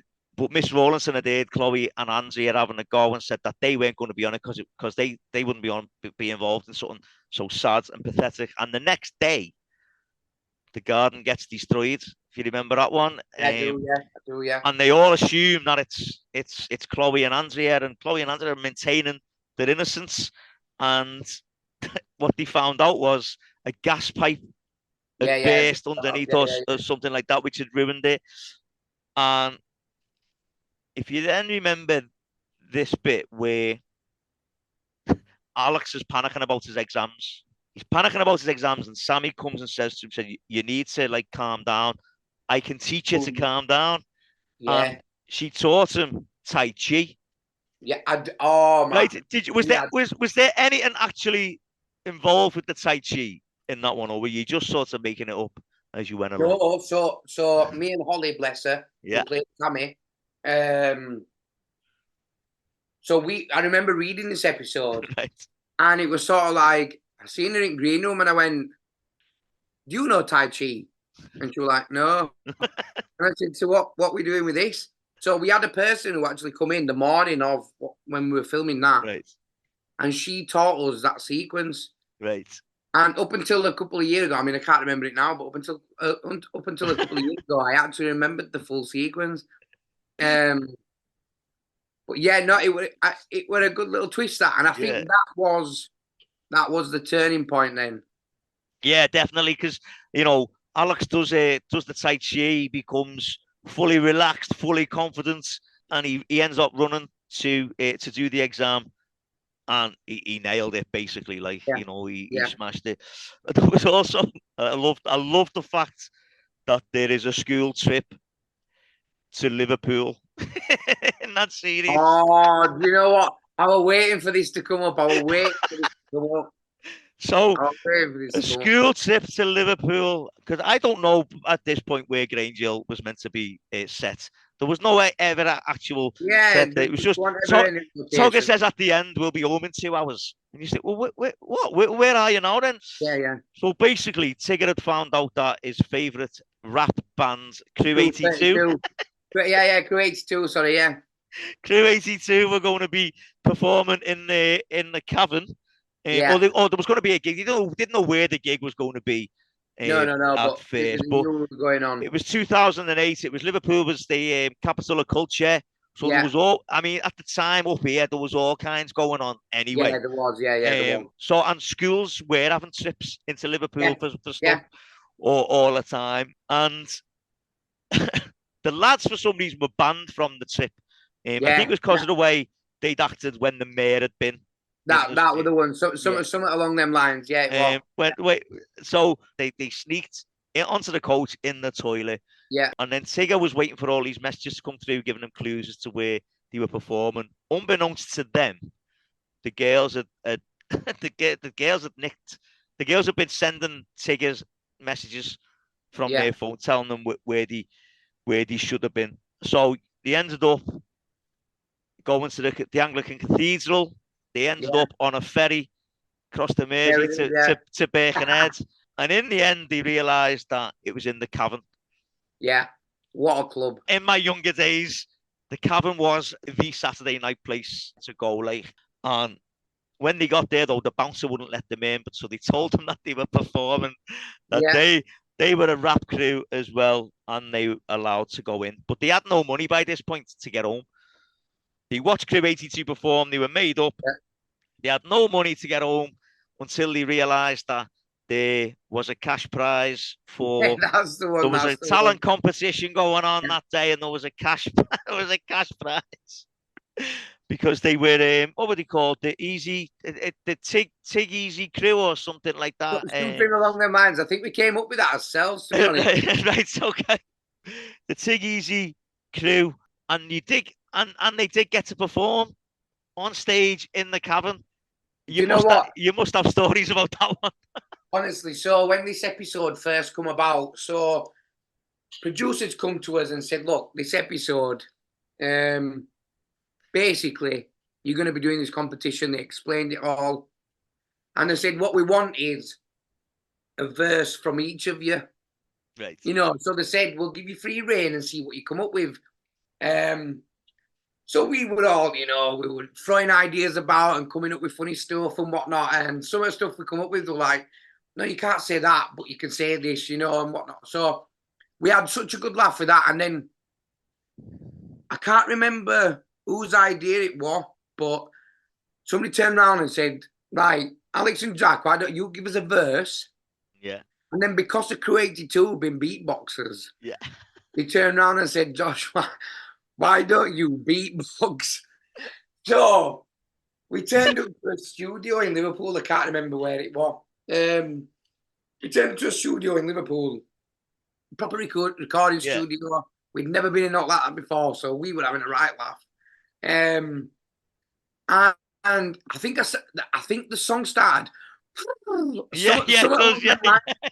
Something along them lines. But I had like an hour with somebody who could beatbox, and what can you learn in an hour? So I'm there doing this beatbox and they're rapping to it, and it was such a good, like, fun thing to do. Yeah.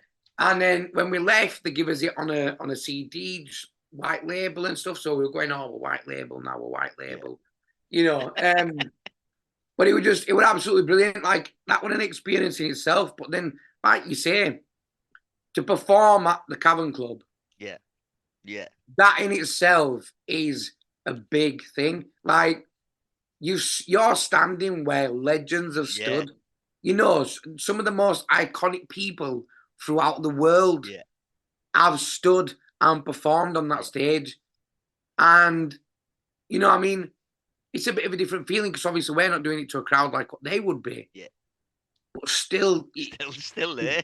Yeah, that history just, honestly, you just soak it in. You just soak it in and you think, what an actual place to, like, it's one of them pinch me moments. Yeah.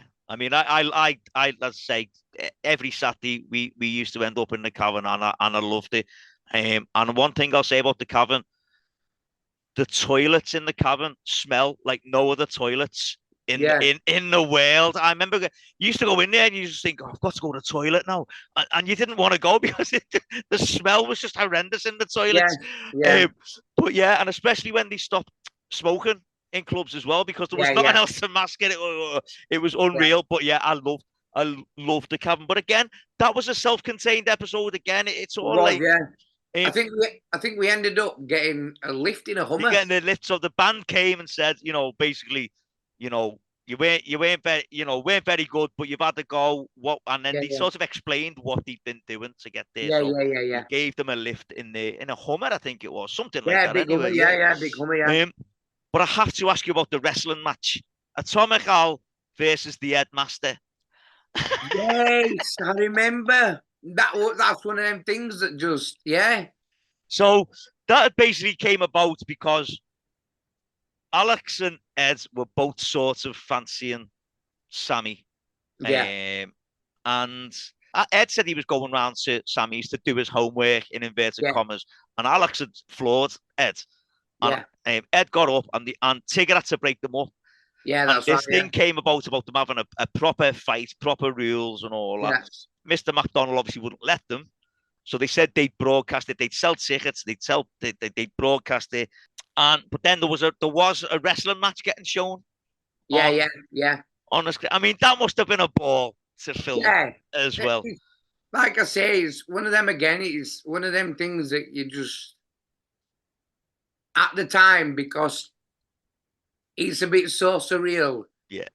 But you can have such a laugh with it, and like I say, the bond that we have, and whenever you get any coordinators and that, and you've got crash mats, you literally throw each other. You're young, you throw each other about, and stuff like that were good. But not only that, but like I got to do the physical side of stuff as well. Do you know what I mean? Like, as a fat lad, it's your time to shine. You know what I mean? Kind of moment. Yeah. And then it turned out that they'd filmed the fight. They weren't really fighting. They realized they didn't want to fight over a girl anyway. And Sammy wasn't happy with them because she thought that the fight was real as well. And she basically said, well, aren't I worth fighting over? and then she said, you've got to go and tell people, because people have paid to watch a proper fight. So then they went, and then they told them that it wasn't a genuine fight. And I also have to talk about another one where you dressed up when Tigger had started going out with Cecile, the French girl. Again, another self-contained. This would have lasted a while in the earlier series. Yeah. And she basically changed his appearance and all that. And Tigger had to go at all his mates because they were trying to talk him around, saying, what are you doing here? Like, what has this girl got you doing? And Tigger banged his head. And he carried on, and he bumped into all his mates, and they all had different personas. And Alex had become kind of like a mobster, like a Bugsy Malone. I remember. I've got pictures of this at home. I've got pictures of it. I've got stills of this. He'd become like this gangster who had Andrea working for him, who, by the way, had the perfect gangster surname of O'Malley. It worked out perfect. So, I mean, that must have been a ball again. It's one of them surreal moments where, you have such a good laugh because it's so different from what you used to play. So, that was a brilliant episode, that. When I seen that, I was like, that is unreal. And to make, as I say, to make you such a different character as well. Like, so then we come to the last ever episode. Yeah. It's the prom. And Alex still hadn't asked Sammy to the prom. And it was that night. He imagined asking her out. Yeah. He was imagining asking her out with his reflection, if you remember that. And he ends up arguing with his own reflection, if you remember that. And it's good because the reflection is saying all the things that, like, the bullies would have been saying to him. And that's quite cleverly done. I thought. Very cleverly done, saying, what are you asking her out for? She's going to say no and all this. And then at the prom, they went to prom anyway. They didn't go together. Alex was finding it hard to talk to Sammy. Sammy's finding it hard to talk to Alex. Yeah. And then someone else asked Sammy to dance. You can see Alex is like looking, and he's thinking that should be me, basically. Yeah. But again, he looks at his reflection, and his reflection shakes his head, like, that's not going to work. Yeah. But in the end, he does. He walks over. He interrupts the dance. He's trying to tell Sammy how he feels. Yeah. And then one of the year sevens runs in, stopping the prom and saying that there's an unexploded bomb under the school. Yeah. And then it turns out that there was a bomb, but it was never going to go off. Yeah. But the prom was over. Yeah. And Alex went looking for Sammy, and he found her on the dance floor on her own. Yeah. And he asks her to dance with him. There was no music, and Alex said he could hear music in his head, basically. Oh, dear, I remember that line. And then they do dance, and then they kissed. Now, was that difficult to film? Yeah, and I actually have a very good story about this. Right, go ahead, go for it. Let's go. So when the script come out, obviously we were all like, last script at the series. We didn't know it was the last one ever, but it could possibly be. Yeah. And Holly's dad, Alan, he were very well. He put him. How can I explain it? He addressed himself very well. Right. He was very well dressed. Yeah. And he had great posture. He were like James Bond. We used to call him James Bond. Okay. He were very like James Bond, and he spoke. He was so soft, but he was to the point. You know what I mean? He had a way of talking, and we all loved him. We loved Alan to bits, and you know, it was for a couple of years. It were a case of we used to wind him up and say, "Alan, who's going to get to kiss Ollie first?" Right. Okay. And he thought he got through all that without having to worry about anything. So when the last episode come out, that was the biggest thing that I looked at, because I'd never kissed anybody on screen before. Yeah. And it's a lot different to a natural kiss in real life. Because when you do that, you've got about 40 pair of eyes on you. Right. So, you know, it was a big thing. And then obviously I've sort of grown up with Ollie. Yeah. And I didn't see it like that. So it's a bit of, you know, there's that awkwardness and stuff like that. And we were both more or less reading it at the same point. Right. And we come into the green room and I'm like, you're right. And she was, you know, and then she was like, yeah, I'm all right. She was like, you think we should go through this scene before? And, you know, nail. So we ended up getting to the point where we rehearsed the scene. Yeah. Obviously, but we always put the kiss off. Right. We always put it off. Yeah. And, you know, then you get people coming in and winding you up going, you've got to eat garlic before you do that. And, you know what I mean? So we're trying to have a laugh of it and make it a bit more like, so we're more comfortable, so to speak, you know, and we could have a laugh about it. But so when Alan read it, he walked into the green room and it was early morning, and he walked into the green room and he looked at me and I just stared at him and I went, you're right, you're right, Alan. He went, Josh, I think we need to have a word. So he sat me down and he sort of set me some ground rules. Right, okay. So, you know, and he was like, it's my daughter, don't forget. And I just thought, you know what? It's nice as that. But as I got up, I turned around and I went, but you do know it's scripted. So if Alex wants to do it, Alex can do it. Yeah. And I said to him, of all the people that you thought would have kissed Ollie out of everybody that's been in, it wouldn't have been me. No. So what was his role then? Oh, Alan's. Yeah. So because Ollie was from London. Right. So, and she was under 16. Right. Oh no, she ended up being 16.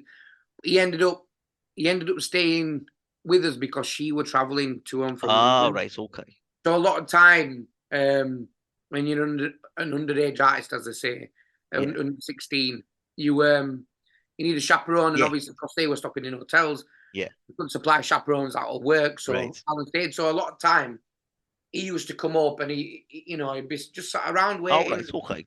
You know, he'd get stuff done, or he'd come on set with us and stuff, and he probably became part of us family. You know, and we used to go to him for advice and everything. Yeah, all right, okay. He was wise. So, and then when I stood up and I did that, it was kind of like, nice one, Alan, you know. And, you know, it was just one of them moments where you just thought, I've been waiting for this. Waiting for this for so long. And brilliant. Okay, so then that was the end of Grange Hill, and you've talked about how you felt and stuff like that, and you carried on acting. I did. I carried on acting for a while. I did quite a few good roles. So I was looking about this because obviously you did. We mentioned Waterloo Road, where obviously you would have been reunited with people, quite a few, and you know you did Holby City a couple of times and Doctors. I think if I remember correctly, I did Holby City twice within the same year as two different characters. Well, So I've got Conrad Day and Frankie Moore. As the two different characters. Yeah. But I need to talk to you about Becoming Human. Now, I'm going to be honest. Becoming Human is one of them things that sort of passed me by. But you were like the main. You were the main character.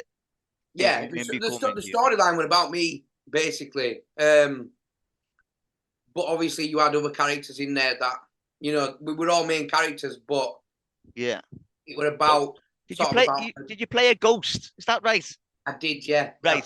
Okay. Yeah. I mean, when you look at it, I don't want to I don't like using the phrase cashing in, but at that time you had things like Twilight and stuff like that. So there was a vampire in there and a werewolf, and a ghost, like, and as I say, from what I remember, as I say, it sort of passed me by, but I remember it being on. It was just the one series.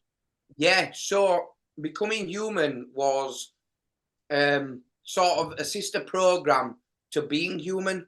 Right. So okay. At first, it started off as an internet series. Right. And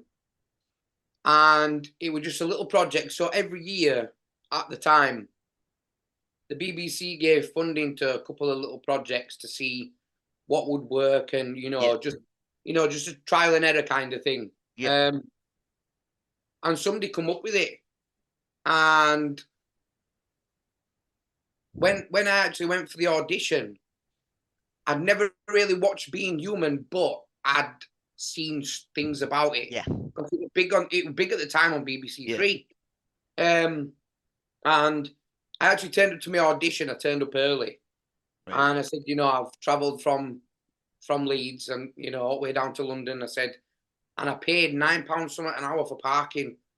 So I went in and I asked for some script work as well because my printer had broke the night before. Nice. Okay. So I said, can I come in and audition early? And can I grab some script work? They went, well, we're just about to have us dinner, but take this, come back in half an hour, we'll see you, and you can get back off because I explained my situation with parking.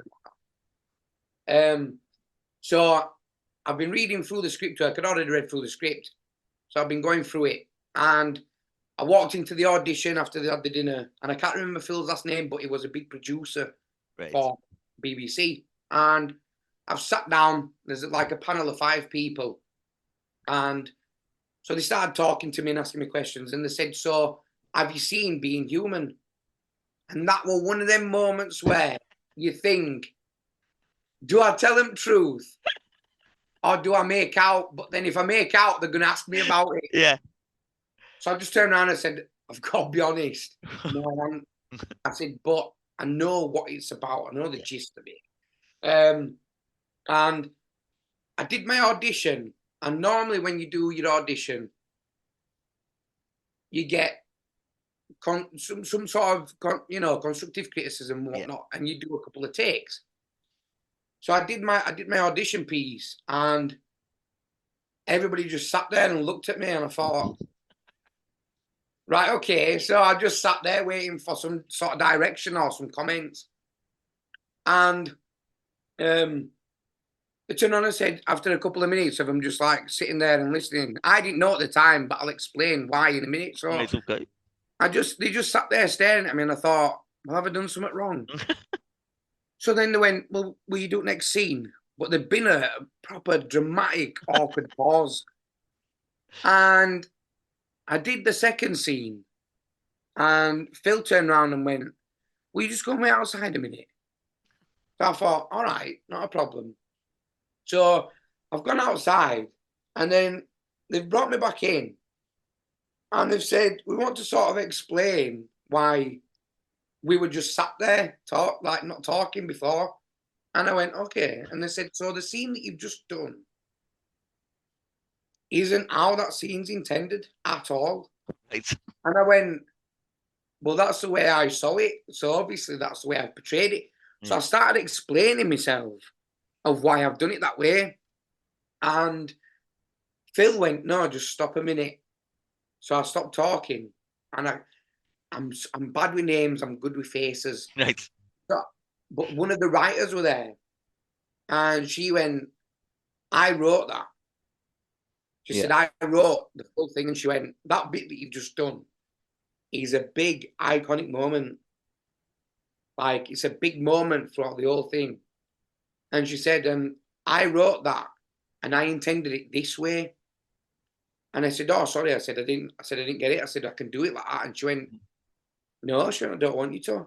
She went, we all sat there because we've all read through the script and we know what's going on. Yeah. She said, we were all sat there thinking, why didn't we see that?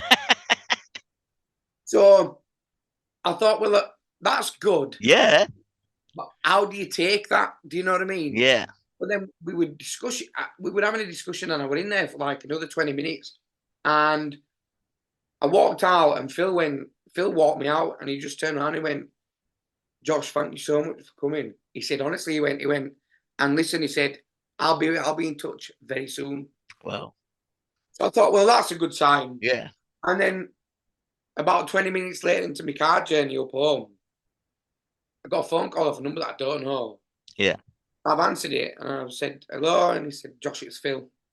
I'm like, all right. He went, I've spoke to your agent. He said, but I wanted to tell you personally. Yeah. You're brilliant. He said, the way you did that, he said, amazing. He said, and we'd like to give you the part. And you know what? I was chuffed to bits because it just showed how a different set of eyes, a different perspective. Yeah. And changed something. Do you know what I mean? And it was a big moment for me because I thought, I've done something there. Yeah. You know, and it could have swayed. It could have gone either way. Yeah. But it pulled off. Yeah. And they absolutely they loved it. And I had such a good experience. Yeah. That, like, being a ghost, it goes against everything that you taught. Yeah. So Craig and Layla, they couldn't talk to me in certain scenes because I was a ghost. Right. Yeah. You know, and I couldn't look at them in certain. Do you know what I mean? Yeah. And we had all the scenes where the cupboards were opening and everything was flying all over, and just watching how all that was. I've never seen it like it in my life. Yeah. So it was just that whole experience of that. It was. I think I did 3 or 4 week filming in Cardiff. Well, right. Barry Allen, to be fair. Right. But it was amazing. Yeah. And I thought they pulled it off so well. But this brings me back to not realizing who you're working with. Right. Okay. So Emma Rigby played a guest appearance in it. Yeah. And I know Emma from Grange Hill and Hollyoaks. Yeah. So we had that connection. And we haven't seen each other for years. So it was good with that. Yeah. And obviously you've got Craig, who had been in Tracy Beaker. He was just starting and just getting his footing in LA. He'd done Yellow Submarine, which is a British film that Ben Stiller produced. Right. And if you haven't watched it, watch it. It's absolute comedy gold. Right. It's comedy gold. So he was getting his foot into America. He was having meetings with big agencies over there. He'd been to parties with Drake and stuff. Do you know what I mean? So yeah. It was a big thing. And then you've got John Boyega. Wow. Who just filmed the top of the block. He just filmed the top of the block. You know what? And he was such a good man. He was a Christian man. You know, he knew what he wanted to do. Yeah. And he was so persistent and focused. You know, and now look at him. Yeah. What platform he's on. Brilliant, you know, that I look back at that now and I think, you know what? I've shared TV and stage with some amazing faces, and it's something at the time that you don't realize and you sort of take it for granted. Yeah, definitely. I know there was one more thing I wanted to speak to you about, which was called the Knife That Killed Me. Yeah. And obviously Jack McMullen. What a guy. Look, Jack. I mean, that must have been great working with him again. Like, you know what? And I mean, look at him now. Le Mans. You know, he's absolutely smashing it as Jack. And you know what? They all deserve it. They all do deserve it. They've done so well. But it was good because we knew some other people in it. And obviously working with Jack and playing Jack's best mate. Yeah. We already had that chemistry. Yeah. And it was brilliant because it was the first ever full green screen CGI film to ever be made. Like, it got compared to Sin City. Wow. Because of the CGI, but we used more CGI than Sin City. Wow. So, and I think when it came out, it made one of the top 10 films. Wow. So, you know, you've got to think, me and Jack have known each other since being 13, 14. And then we're coming to do this film for Universal Pictures. Yeah. You know, full green screen. We're main characters. We're sort of similar roles. you know, and it was just like, it was good. It was so good to be filming with again. Brilliant. And then everybody else we met, you know, it was amazing. And, you know, it's always a pleasure to work with people that you've worked with. Yeah. Then, you know, a lot of people used to compare me to Gadget out of This Is England, which which is another good friend of mine, Andy Ellis. Yeah. And that's where I met him. Right. So it was, the Knife That Killed Me was so good because a lot of the people that I worked with there, I still talk to today. Oh, right, okay. I'm still in touch a lot with one of the directors, Marcus Roma. He's a brilliant man. His direction is next to none. Like, you know, I still talk to some of the actors and that. So brilliant. Yeah, it's good. Brilliant. And can I ask then, are you still in touch with any of the Grange Hill cast? I am, yeah. So, funnily enough, me and Alex are very good friends. Right. Me and Alex have always remained good friends. His mum was best mates with my mum. All right, okay. And, you know, it's one of them where you talk every so often and whatnot. And, you know, you just keep in touch with people like, oh, what you been up to? It's good to have a catch up, you know, that sort of thing. Yeah. We always sort of kept in touch. And then last year, my mum got ill. Right. She beat cancer the year before, and then last year she got cancer, and that's what, you know, unfortunately she died last year. All right, okay. In May. But what were nice about it, so Alex used to come on holiday with us as a family. And I used to go stop at his, you know, we would always at each other's houses and stuff and whatnot. And, you know, it was nice because although we keep in touch, stuff like that, you know, I used to ring him and tell him more or less straight away. Yeah. He had a very good relationship with my mum. So did all his family. It was like an extension of our family, to be fair. Yeah. And we saw each other a couple of times last year. Like, you know, the situation was hard, but it was like I saw him yesterday. Right, yeah. And, you know, we comforted each other. And me and Alex were them type of people where even at the worst of times, we're bad to be around because we'll make a joke out of something. Yeah. Just because it's sort of like a defense mechanism. So that not everybody's doom and gloom. We try and laugh. And when we're together, we're bad. Yeah. No, you always need someone like that in the group, don't you? Exactly, yeah. And we just, you know, we vibe off each other, and, you know, and that's what it was like filming with him. You've always got to have that good vibe so you can throw back at each other and bounce off each other and stuff. Yeah. So Alex, I do have a very good relationship with Alex still. I speak to quite a lot of them, not so much very regular. Yeah. But I do speak to quite a bit of them. I mean, I speak to Jack quite a bit. Yeah. I've always got an interest in what he's doing, you know. He's always doing something. Yeah. He's always doing something. He's always got something in the pipeline. Brilliant. So it's good. And you know, I still keep in touch with Georgia as well. Spoke to Georgia quite a bit, you know. Yeah, so I do speak to. Sound. You'll have to put a word in for me with all them. It'd be nice for them all to just, you know, have a bit of a flashback, because your face has been great on some of them things I mentioned today. So your IMDb sort of stops then after The Knife That Killed Me. Yeah. So what are you doing now then? So I mean, my theatre tour won't be on that, but I did a theatre tour in 2015. Okay. I did an episode of Sam and Mark in 2016. Right. Yeah. And you know, it got to that age where I was too young to do some stuff. Yeah. I was too old to do other stuff. Yeah. And I think, you know, it's one of them where you need real life experience as well. Yeah. And as anybody in acting industry will tell you, it's an hard industry to be on. You're always waiting on the end of a phone. Yeah. So then real life kicks in, and, you know, you're at that age where you're moving out, and, you know, you've got bills to pay and stuff like that. So, I mean, I've always been a grafter. I've always had a normal job. I've always been doing something.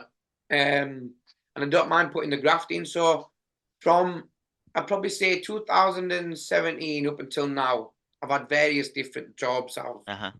You know, I've done industrial concrete floor laying for my brother. So, you know, I've laid massive factory floors and 18, 20-hour shifts and stuff, you know. Wow. I did pet transport, so I transported pets all over Europe. which is a bit of a niche market. Yeah. But, you know, one of them where I got to experience Europe, and I was traveling all about, and, you know, I've had my own drama school, which I had for 2 years. And unfortunately, I had to shut because I went on tour and I couldn't get teachers and stuff and all that kind of thing. And at the minute, I've been, so every Christmas. Yeah. I think you can guess what I'm going to say now. So I think it was 2000 and it might have been 2017. Yeah. And I was sat there and I thought, I'd done grottos before. Yeah. Like I'd done it before, and I used to do it for family and friends and stuff, you know, just like close family and friends. They had a Santa suit. I thought, you know, I'll help kids out on that. And I wasn't working. It was December, and it was about 18th of December, and I thought, let's put some feelers out, see what's what. So I actually put a post up saying that I'd do home visits as Santa. All right, okay. With a price list, what the visit entailed and stuff, and I had a bit of a strategy for it. So when I turned up to their house to visit them as Santa, I'd know the names, their ages, and something big that had happened that year. Right. I could tell them about. And I put the post on. It was about 10 o'clock at night, and I woke up the next morning and it had absolutely gone off. Wow. I got so many like messages, like I didn't manage to get to see everybody. So from that, I then generated a business doing Santas at Christmas, which has just built and built and built every year. I did say this year I'm going to have a year off. Right. So I'm gonna actually enjoy Christmas this year. Right. Okay. You know, and then I've been doing like little projects myself and stuff, and I did work for my brother for a good few years. And like I say, you know, I got good at it. Like, I can lay concrete to a very good professional level. Like, you know, I'm not one of them where I was an actor once and I'm not gonna graft. You know, I don't mind putting the graft in. But I've recently so in between all that, I'm pretty good at window cleaning. Right. Okay. I'm pretty good at window cleaning. Obviously, I'm not up and down a ladder. Can you imagine me up and down a ladder? So we use pole systems, and I'm pretty sure you know what a pole system is. Yeah. So at the minute, I've just decided after New Year that I'm going to take the plunge with my mate, and we've set up. Well, we've got some established work already. Yeah. But we're setting up his own window business, and we've actually his first day was today, and you know we've got in.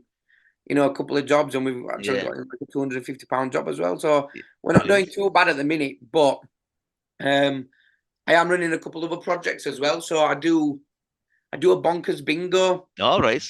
It's a bit like bongos bingo. Yeah. I'd say mine's better, just not as big. So yeah, I do that. That started off as just a little charity event between me and a mate of mine. Right. And we did it for a one night, and he just absolutely loved it. So I've got that as well. So I do that nearly, you know, every other weekend.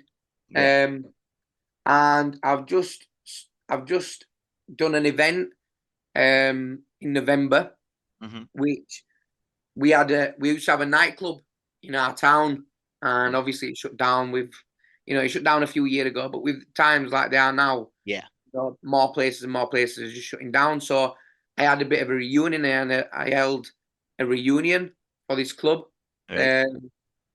And it sold out in less than 24 hours. Wow. 320 tickets we sold. Wow. So that went off really well. So from that, we've planned events for this year now. So I've got a couple of little events building up to that one.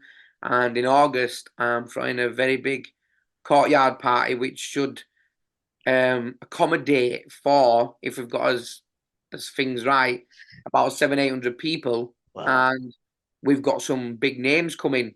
So I'm looking forward to that. I've also set up a little entertainment business, so all this can be under one roof, which is Fat Boy Entertainments, believe it or not. It's spelt with a PH. Yeah. So, you know, and I just thought it's relevant, it's me, you know. Yeah. So I've got that set up, and I'm just actually in the process of trying to launch my own podcast. Right, okay. I've done a lot of work with people who suffer from mental illness and addictions and stuff like that. And I know it's the in thing at the minute, but the reason why I want to do it is because I feel like people round here will listen to it because it's relevant, and I'm going to have people from round here actually on it. So it's not like you're watching it and it's somebody famous who's talking about something different where they live in a different place. Yeah. They can actually resonate with what's going on around here because it's going to be from people around here. Yeah. I have some very, very good guests lined up for it, and I can't wait to launch it. We should do a podcast about that as well. Yeah. We'll get you on. Yeah, we'll definitely. Yeah, I'm up for that, mate. Not a problem. Yeah, we'll get you on, and we'll ask you how you started off with your podcast and Jill and stuff, Yeah, definitely. I've got a name for that as well. It's called Listen Here. Right. I think it's a very Yorkshire saying. Yeah. And it's just straight to the point. Listen here. Yeah. So I'm on with that, and that's me at the minute. But I have got I am getting back into acting this year. Oh, brilliant! I do believe that I've spent long enough out. Yeah. I've got some more life experience. Believe it or not, I did go bald. Right. And I've got an air system, so I've got a bit of a different look now. And I just think it's time for me to come back with what I've experienced and what I've learned and put it into something. So I'm actually starting a project at the back end of February. It's called Dix. Right. But it's DICS. Right. It's a comedy. Very slapstick. Yeah. It's been very well written by a very good friend of mine called James Varley. He has his own production company. And I can't wait to start it because the character that I play in that is something I've never done before. Right. And we've been having such a good play about with ideas for how we can pull stuff off and that. But I started filming that at the back end of February, and I'd like to say we've got two major channels. Right. So very, very interested. Cool. Oh, so brilliant. I'm hoping that once I shake a bit of TV rust off, a bit of screen rust, that this year I'm going to get back into it. I've got new headshots that I'm getting done, and I've been back in touch with my agent, and they're more than happy for me to be back on board. Oh, brilliant! Well, best of luck with that. This year is my launch back into TV because I do miss it. Okay, well, Josh, I nearly called you Alex then. It happens. Josh, right, we are coming towards the end of the interview. Now, I've just got a few more questions. They're the same questions I ask at the end, and they're all Grange Hill related. So, recently, there's been talk of a Grange Hill movie in the works. Phil Redmond has written it. Kellen Jones is involved as well, who was a teacher up there in the Liverpool years. What do you think of the idea of a Grange Hill movie? I think personally, it's a good idea. Yeah. I think because the older generation, now you got to think Grange Hill were going for 30 years. Yeah. So it's touched 3 decades of people. And how many generations has it touched? You know what I mean? Yeah. So I think purely just for the nostalgia alone, it'd be a hit. Yeah. Because it'd be one of them films where parents would turn around and say, watch this with me because this is what we used to watch when we were kids. Yeah. And I think that, there'd be a lot of positive stuff to come from it, And if they could bring it back on an anniversary, I don't know what. If there's any specific anniversary involved, but I think it'd be good to see. And if Phil Redmond does listen to this, I'd love to be a part of it as well. I was going to ask you, would we see a return of Alex Pickering if you were asked? Yeah. Honestly, I'd love to. I'd love to because it'd be good to see how he was to how he is now. Yeah, brilliant. And Okay. would he still be? Would he still be with Sammy? Who knows? Yeah. Have they had kids? Who knows? Brilliant. And then, okay, so then, other than Alex Pickering, who was your favourite character in Grange Hill? And it can be any era as well, by the way. It doesn't need to be from when Who you was were my in. favourite character? Who was your favourite character other than Alex? Yeah. Abel. Right? Yeah. Brilliant. Lucas Lindo. Yeah. Honestly. I mean, what a guy he is. What a guy he is. And I still speak to Lucas. Sorry, I didn't even mention him. Yeah. But his character was just so, like, placid. Yeah. And just chilled out. He never really got into mix, but he would always. He was always around and about, yeah. But he had this persona about him because he had this little tie like this. Yeah. I remember he had a little tie, and I just think, he was such a. He would always hit miss, but he would also like good at football and good at sports. So he had the complete opposite life to Alex. Yeah. He was like Alex, but the alter ego. Yeah. So Alex would never quite be Togger. Yeah. He wouldn't be that popular, good-looking, tanned, always had his hair done sort of pupil. Yeah. He would have been Abel. Yeah. Do you know what I mean? Yeah. So I liked Abel, but I've got to say as well, Ed, Mr. Maliki. Right. Okay. Because the way he played him, yeah. and I mean, Ed off camera, hilarious. Yeah. you know what? You can tell that. You can tell that from seeing him there. So funny. And but you saw bits of Ed in Mr. Maliki. Yeah. So sometimes we'd laugh because we'd be like, "Is this Ed or?" Yeah. You know what I mean? So he was a good character as well. I enjoyed it. And if you couldn't have played Alex, which other character would you like to have played then? Would it have been one of them? I'd probably say I'd have a good go at being Roland. Right, okay. I'd have liked to have had a good go at being Roland. Brilliant. Okay. And so then the final question, Josh, is why do you think there is still such affection for Grange Hill? Because I think it was way ahead of its time. Right. And I think that like I said earlier, the way that it was wrote, the way that stories were portrayed, and the way that they come across screen, it were always relevant. Yeah. You could always relate to it. And up until Waterloo Road, there'd never been nothing like it. No. And that's a comment that I get quite a lot. So when people find out that I have been in Grange Hill, the older generation will turn around and say, "Well, you wanted it when I watched it." Yeah. You know what I mean? But everybody has watched it. Yeah. At some point. Yeah. And I just think it was such a big thing because of the time it was on TV, when you got in from work, from school. Yeah. Do you know what I mean? And I think it become a proper household name and brand. And everybody knows the intro music. Yeah. You can't not. It's iconic. No. I've heard it in songs and stuff before, and I thought, Brilliant. So I just think,